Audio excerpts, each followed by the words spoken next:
Welcome to Church at the Well. This is the end of Live on Mission Week. And last week, we actually talked about the fact that the word missions, is a bad word. And we were actually trying to rescue it to help us understand, wait, God is actually on a mission, and that mission is love. And so if you didn't catch that, go back. But this week, we're talking about another bad word. The word is church. And here's what I mean by that. Like if tomorrow I ran into one of my neighbors or perhaps somebody that I'm related to or used to work with, former colleague, or just a friend, and I said, yeah, yesterday we talked about the church and what does it mean to be about the church? They may be nice, but probably under their breath can be like, who cares? The church? Who cares? You may have had that experience in a sense where very much so the people may know you go to church or it's something that's a part of your life, but they don't really care. It doesn't make any difference to their lives in their mind. Even more so, if we can be honest, in our current Canadian climate, it's not just that people don't care about church. Some people, whether they would say it out loud or not, but certainly some of the message that comes to us is, you know what? We kind of wish the church it maybe have been a part of our past, but we don't really think it should be a part of our future. People would have these kinds of perspectives across the board, whatever age you are, maybe your friends or family members or whatever, or neighbors. It's like that it's irrelevant. The church is irrelevant, that it's foolish to believe in that or that kind of faith in a way that it definitely should not be something in the public sphere. It should be kept very private. Like, don't believe it too much. Certainly don't talk about it. Don't try to convince other people that they should be a part of church or in some way. And to some degree, that the beliefs of religion in general, or perhaps even the Christian faith, are dangerous. This is a very different age that we are living in. This is, in part, our Canadian climate and our culture. If you were in Generation Z, so born between the ages of 1997 and 2012, Gen Z, they're saying that your generation is the first generation to grow up without any kind of institutionalized religion or faith in your background. And that only 9% of people in that category would be a regular part of any kind of a church. So even if you are a part of this church, generally your generation is not interested in it at all. They're like, yeah, don't really need that. Now you add in 2 years of a pandemic where for many months at a time, we were not allowed to gather. We were not allowed to sing together. We were not allowed to eat together as a church. I mean, what kind of a church are you if you can't eat together? We couldn't pray together. We couldn't be in the same room. And that wasn't just about restrictions or, oh, now we had to be online. There was a massive disruption in what it means, of course, in every part of society, but certainly what it means to be the church. That many of us through that, not only has our mental health taken a hit, but our spiritual health in total has taken a hit. There's been a lot of disruption, disorientation, even feelings of disconnection from each other as the church and from God. And what does it even mean to be the church now? And how are we gathering? Or you come back and you're like, where is everybody? Or how is this going to work? What does it even mean? And where is my faith in at this point? 2 years has done some damage. So not only are we living in a culture and a climate that says we're not really sure the church is a good thing, it may be part of our past, we're not really sure we want it to be part of our future, and the disruption of 2 years of a pandemic where so much has changed in the way we think about church and faith. What does it even mean to be the church now?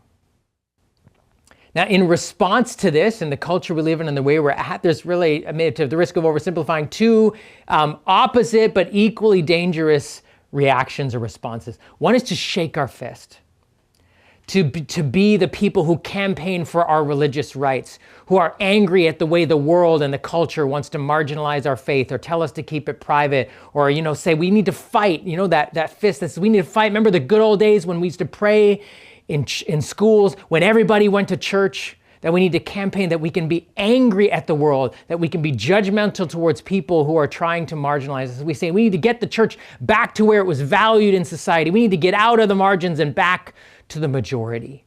That's one way to do it, to shake our fist. The other way is to throw up our hands and say, just doesn't matter. What is that really going to mean? And what does that look like to throw up our hands? That in many ways, that church, for some of us, for a lot of us, has become like a social network. Yep, I'm connected. I'm connected to these people and they meet a need. We happen to go to the same church, or we happen to used to go to the same church, but now we're just part of a social network and I can take it or leave it, but I'm not really invested, deeply connected in it. It's more of a hobby than it is a lifestyle and a way of being.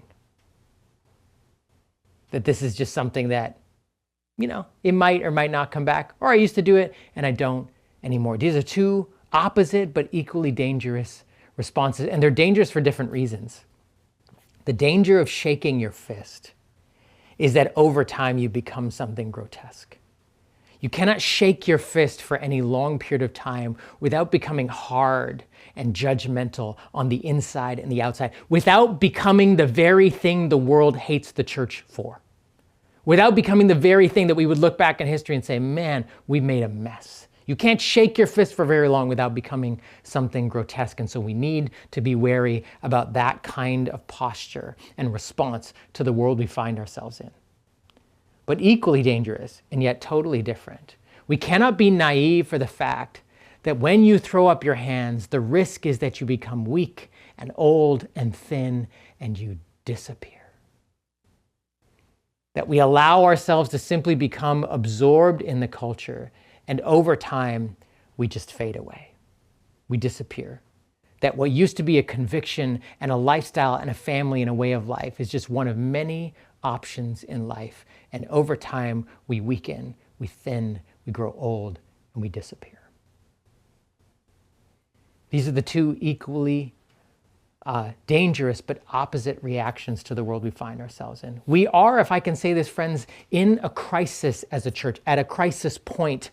History will look back on the church, capital C, around the world at this time. History will look back at the well and say, what did you decide to do given the world and the circumstances you were in?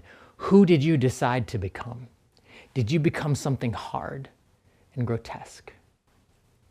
Or did you just disappear? This question and this crisis, in one sense, is not new. It's actually a few thousand years old. The name for it is exile.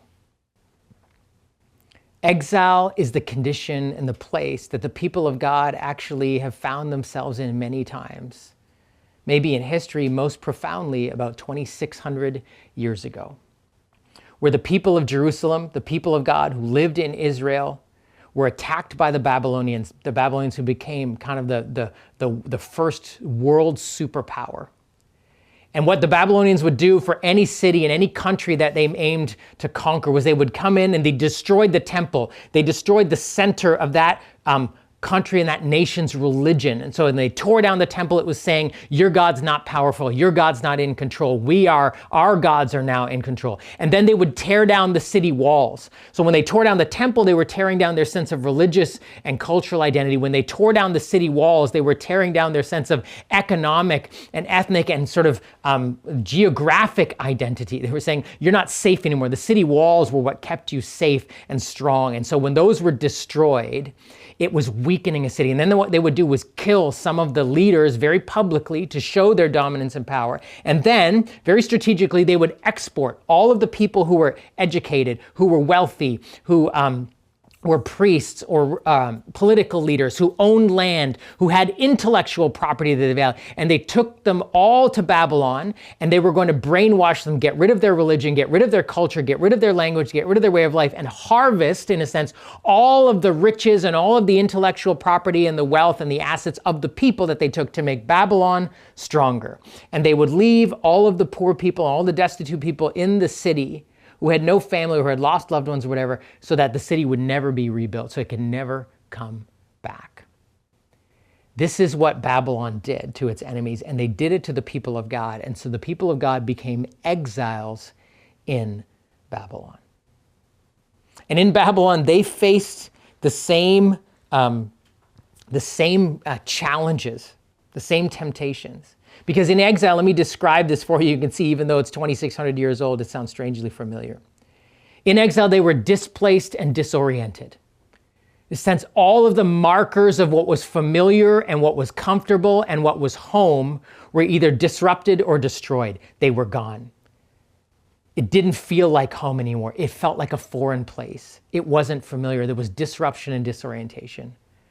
Not only that, there was a feeling of powerlessness and disconnection. Powerlessness, like we are powerless to do anything about what has happened to this, and we actually feel God has not come through for us. We feel disconnected from God in this as well. And then they found themselves in a culture that was hostile to their culture, to their language, to their beliefs, and certainly their religion. This was the marks of exile. Does it sound familiar? I mean, 700 years later, some of the details are different, but the environment and the experience is the same. We have faced and we feel, in a sense, disrupted and disoriented when the markers of what is familiar and comfortable have changed dramatically. When we don't feel like we're home, when this place that used to be familiar feels foreign to us now, and we don't know the landscape anymore. And the things that used to give us a sense of stability are actually dramatically changed or completely gone. We also feel a sense of powerlessness at what is happening around us, both in the environment and the world and the decisions that other people are making. And we wonder, where is God? God, where are you? We feel disconnected from him as well. And many times it's certainly in seasons like this. And we also find ourselves in a culture that would say, you know what, we'd rather you just stop talking about your faith. We'd rather you disappear. We don't need the church anymore. This is the experience of exile. And Israel also faced the same two temptations that we ourselves face here in exile so many hundreds of years later. To shake their fist, to hate the city, to hate the Babylonians, to hate the people, to see them as enemies and to say, you're the reason for our problems, to be angry with them. And in a sense, the people were sitting outside of the city and refusing to be in the city. They were angry, they were shaking their fist at it. Or others just say, well, this is our new life. Let's just disappear. Our culture, our identity, our faith, our God, it's gone anyways. Let's just embrace the new world. They were faced with both those temptations, and into that place, God sends a messenger. His name was Jeremiah. And he sent him with a letter to the people who were in exile, inviting them out of those two reactions of shaking their fists or just throwing up their hands and disappearing. It's, in a sense, God's manifesto for exile. How do we, as the people of God, thrive in exile? And I want you to listen to what he says. This is the text of the letter that the prophet Jeremiah sent from Jerusalem to the surviving elders among the exiles and to the priests, the prophets, and all the other people Nebuchadnezzar had carried into exile from Jerusalem to Babylon. This was after King Jehoiachin and the queen mother, the court officials and the leaders of Judah and Jerusalem, and the skilled workers and the artisans had gone into exile from Jerusalem.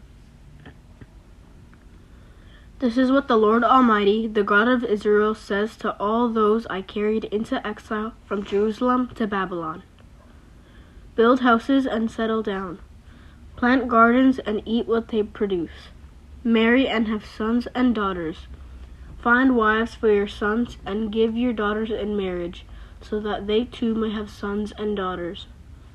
Increase in number there, do not decrease.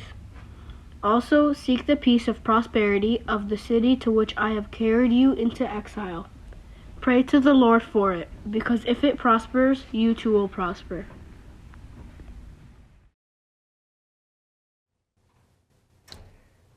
To the people of God back then, and to us so many hundreds of years later, facing disruption, disorientation, powerlessness, feeling disconnected from each other and from God, facing a culture that was hostile to their way of life and to their beliefs.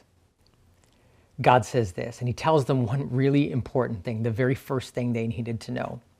It's very interesting when you read the letter. He says, to the exiles that Nebuchadnezzar, the megalomaniac world leader, to the exiles that Nebuchadnezzar carried into Babylon, he says, this is what I say. I carried you into Babylon. This is a very interesting turn of phrase.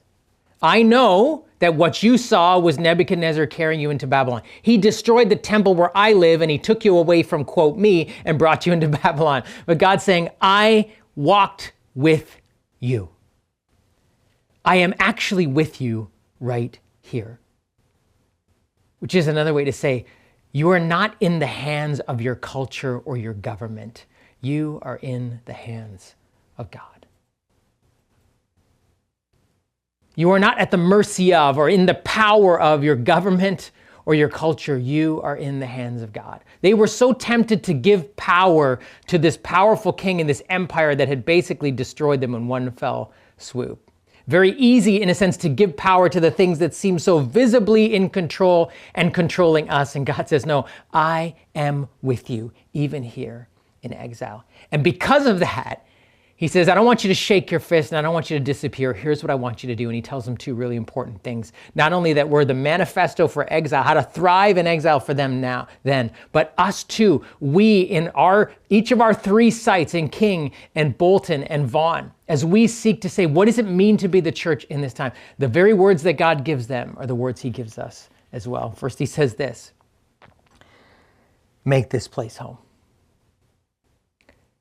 You notice the language. He says, build houses, plant gardens, increase, don't decrease. And give your sons and daughters, be married, and this is the interesting thing. In that day, your children and your children's children were your future retirement plan. And basically he's saying, hey, you're sitting outside, you're waiting for this to be over. Stop waiting for this to be over in order to thrive. You can thrive in exile.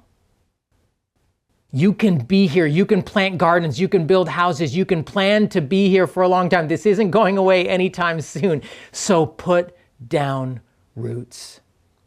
Put down roots. Invest relationally. Stop waiting for normal. Don't slowly disappear. Friends, this is words for us today. Stop waiting for how it used to be. Stop talking about how it used to be. Stop thinking this is just going to get fixed quickly. You can thrive in exile even if nothing feels normal. Even if everything is unpredictable and uncertain. Even if many things have been disrupted, because God is here, you can make this place home. You can put down roots in this church. You can put your roots back down in this community to reinvest relationally. All of these things have been uprooted. We actually need to intentionally invest again, and we need to stop waiting for normal or stop waiting till, I have enough time to do it. We actually need to make this place home again, and not just for ourselves, but for the world around us. I was reading an article last week about how someone was saying there are members of their family now, because of the pandemic, because of the trucker protests or whatever, where they don't even talk to each other anymore. There are people who have felt like home has become a place of conflict, has become a place of disruption. And add that to the widespread feelings of isolation, fear, anxiety, depression, and the mental health crisis. There are so many people longing for a place that feels like home. And when we invest relationally, when we make our church family a family again, the institution needs to die. It may be dying, but are the people of God going to die with it? Not if we make this place home. Not if we invest relationally. Not if we create a relational center where people who are looking for a home will find it here. It's what God says to the exiles. And then he says, love the city. He says, seek the peace, which is the word shalom, we'll get to that later, and the prosperity of the city. This idea of peace, of integration, of whole life. The word shalom didn't just mean inner sort of tranquility. It meant all of life's relationships with each other, with ourselves, with God, with creation in a harmonious way. He says, seek the place and the prosperity, the welfare, the economic thriving of the city. That's why they were supposed to build houses and plant vineyards and contribute to the economic and the social and the relational fabric and thriving of this place. And he says something so profound to them. He says, because in its welfare is your welfare. It's like he was taking, hey, your well-being and this city that you're living, now their well-being and your well-being are tied together. If it prospers, you will prosper. If it thrives, you will thrive. Don't shake your fist at the culture and the place that feels hostile to you. Love it. Don't shake your fist at it. Love this city. Now think about that. He was not saying this to people who had a ton of extra time on their hands, who had a lot of emotional reserves, who were in a really good place to go, okay, now my life is settled, I can start thinking about other people. Their whole lives had been disrupted. They had zero emotional reserve. They barely escaped with their lives. They had just seen some of their family die. They had been taken out of their homes. The city walls had been destroyed. The temple had been destroyed. They were now in this completely foreign land, and they're staring at the city, and God says, you know these people, I know you want to see them as their enemies. I know you want to be angry with them. I know you want to shake your fist at them, but I actually want you to love it.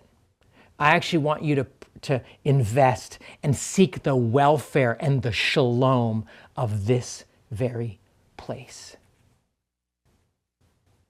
If we think it's hard to love and seek the welfare of others right now, it might have seemed impossible, inconceivable, almost offensive to them that God was saying this to them. Not only make this place home, but actually love this place that you don't even want to be. Why?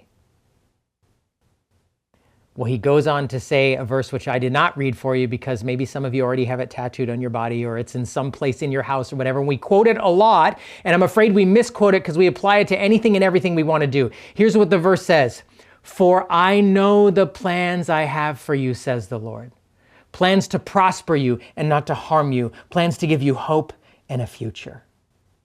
Maybe you've never heard that verse before, maybe you heard it before. This is what he was saying it for. When you make this place home, this place that feels like a foreign place, that feels like disruption, that feels like disconnection, where you feel disoriented and you're tempted to just wait and wait and wait until you feel more comfortable. When you invest relationally, when you put down roots, and when you love the city that you're in, when instead of shaking your fist at the world around you, you love it, you serve it, you seek its well-being. He says, do it because I have plans for you. And my plans, as you make this home, as you love the city, are to prosper you and not to harm you, are to give you hope now and a future to come. Friends, that is beautiful. This is the manifesto for the church in exile, in our day and our time, for all three of our sites in King City, in Bolton, and in Vaughan, to put down roots in that place, invest relationally, and to love the city and the town where you're in. In a moment, we're going to talk about what that looks like in each of our respective sites.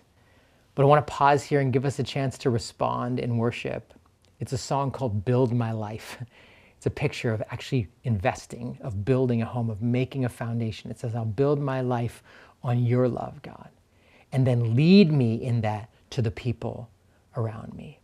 So let's pause and use this as a prayer of response, as a prayer of the exiles.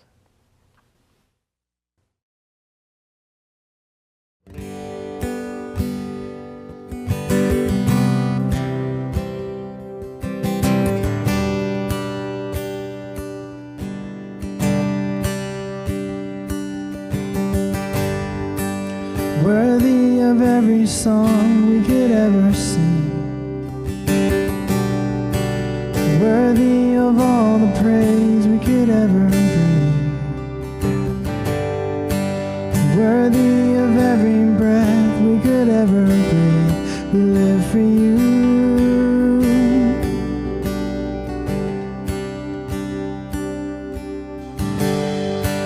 Jesus, the name above every other name. Jesus, the only one who could ever save. Oh, you're worthy of every breath we could ever breathe. We live for you. Oh, we live for you. Holy, there is no one like you. There is none beside you. Open up my eyes in wonder.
build my life upon your love. It is a firm foundation.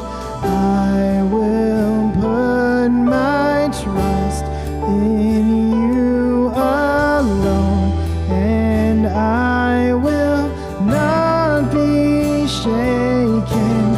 I will build my life upon your love. It is a firm foundation.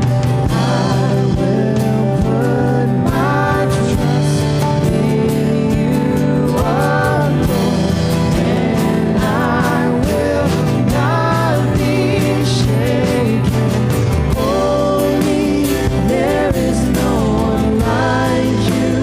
There is none beside you. Open up my eyes in wonder. Show me who you are.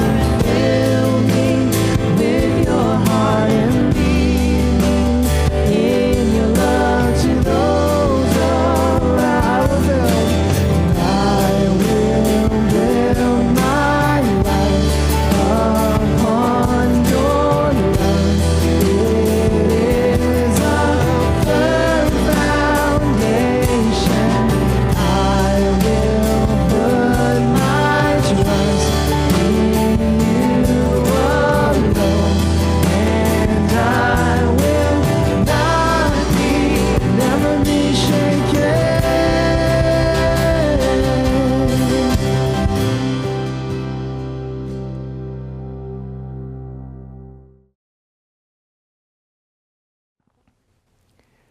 What does it look like to love the town, to love the city where we are, to invest relationally, to seek the peace, the shalom of each of the places where we're at, in Vaughan, in King, in Bolton? That word shalom, as I said, was not primarily about inner tranquility, but about each person having healthy and whole and peaceful relationships with each other, both at a household level and at a level of nations, right? Peace between people, love, a wholeness and health and an integration between us and God. So having a relationship with God that was healed and whole and close and intimate. A relationship with ourselves where there is peace and no shame, where there's a whole and healthy view of self. And then peace and life and healthy life with the planet, like the integration of all things. Shalom is actually in every way, like relationship with each other, relationship with God, relationship with ourselves, relationship with our planet, with our work, with our world, is actually what God means to bring to full completion in the new creation, in the new heavens and new earth. At the end of our story, this whole story that God is working in our lives is working towards shalom. But we are invited to pursue it now, to seek the shalom of the place where we live. And that means, in one sense, each of us individually is called to do that. In the relationships you see and have, to actually help bring peace and reconciliation in marriages, between family members, between your friends who are fighting or at odds with each other, between neighbors who are arguing over property lines or whatever, between people in the workplaces, between employers and employees, whether that means about the boss you have or you are the boss, however that works. In the ways and the work that you're studying and planning to do to actually bring goodness and peace and shalom to creation and to people that you're working with. That's every day, individually, we're called to pursue and seek the peace and prosperity of the city that we're in. To also seek to bring healing to people's mental, emotional, and physical health.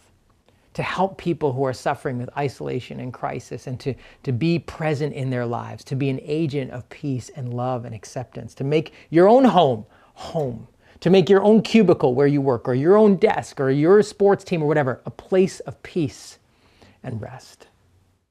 But then what does that mean for us collectively? And I want to just kind of highlight a little bit today how each of our three sites, and because maybe you're a part of that and you're watching, or you're just getting to know our church and say, well, what does this look like as a church does this, engages in loving the city?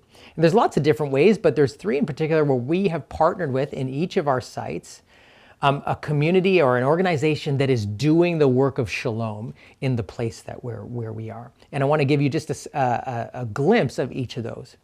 In Bolton, we are partnering with an organization called Victory House. Victory House is actually a really new ministry. There's about 50 volunteers, but they've just launched actually a home in Caledon, which is offering a safe next step home for women and their children who are in crisis or needing to transition into a healthier living situation. And that's something we can begin to invest in relationally and give to and get to know. And so that's happening in Bolton. That's happening in the broader town of Caledon, Victory House. In King City, it's the Ontario Women's Centre, which is a ministry of Teen Challenge. This particular home, it's an Ontario Women's Home in King City on some beautiful farm acreage. It runs a 12-month in-residence alcohol and drug rehabilitation program. And it's actually for women 18 plus, helping them get free and for them to transition into what's next. It's also a home, right? Like both of these, Victory House and Ontario Women's Centre, are like actual physical places of home, places where people are investing relationally and inviting others to get healing and wholeness. And then in Vaughan, we have partnered with LifeWorthy. John Castle, some of you may know him. He's been working actually out of our offices in Costa Road for a few years. We've been partnering with LifeWorthy for a while. It used to be called Men Ending Trafficking. And this is, LifeWorthy provides and promotes supportive community and spiritual care for commercially sexually exploited young people and their families. And that's something we've done for a few different ways and things we've given to, done info sessions. Many of you have prayed, if you've been a part of a Vaughan home group, for the human trafficking issue in our York region, in our city. We've given money and given bags of support for people who are coming out of the industry. We host a monthly gathering called Ladies' Night, which is just kind of an informal place to connect, to be prayed for, to learn about God, to have people who love you and walk with you. Those are for all people who have been sexually exploited, who are still in the industry in some way, or are parents of. And so that's a partner that we are working with in the city of Vaughan.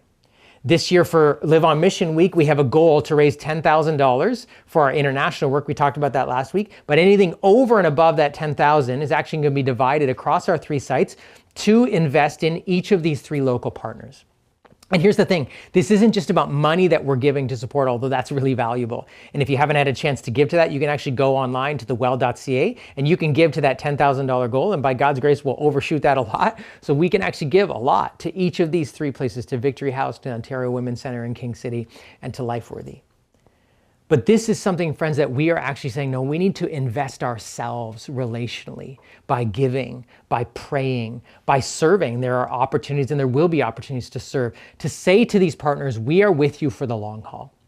This is not going to be easy or quick work to bring shalom to these places, especially to women and children who have been victims of trafficking or abuse or in difficult situations in transition, or suddenly because of a pandemic find themselves on the edge of poverty.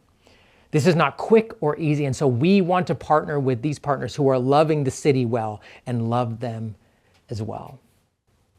So I want to invite you just to learn more about that, and if you're in any one of those sites, if that's home for you, or maybe you haven't decided, I want to encourage you to make a place home so that you can invest and begin to love the city as well.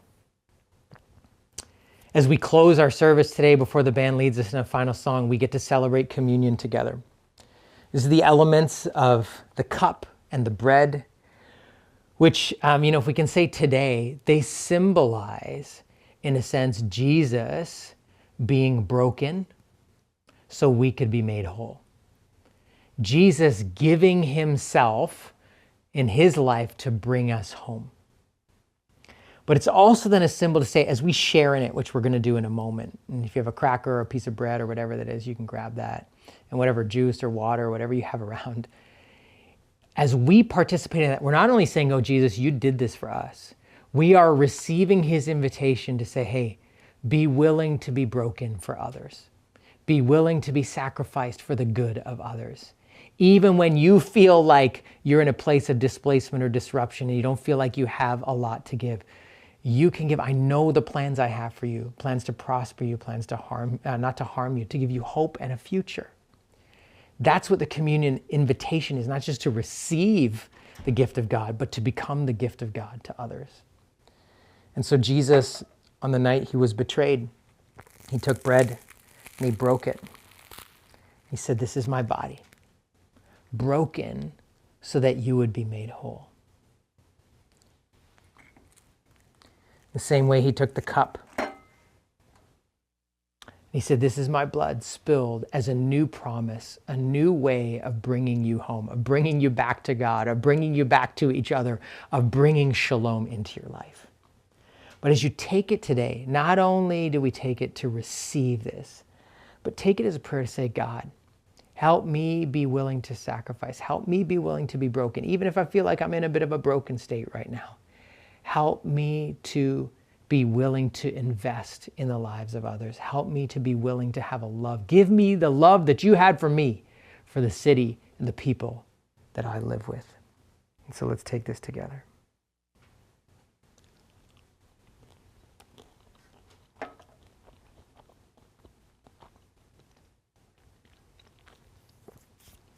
I pray for you. Lord Jesus, help us. Help us to love this place that is so easy sometimes to shake our fist at and to be angry about or wish for a days gone by. Help us to invest relationally when it would be very tempting to just let it go, to sit back, to treat our community and our church as an option in our social network and not as a place to make home. God, help us as we have received your love, as we have been made whole, as we have been brought home, as we have been loved by you.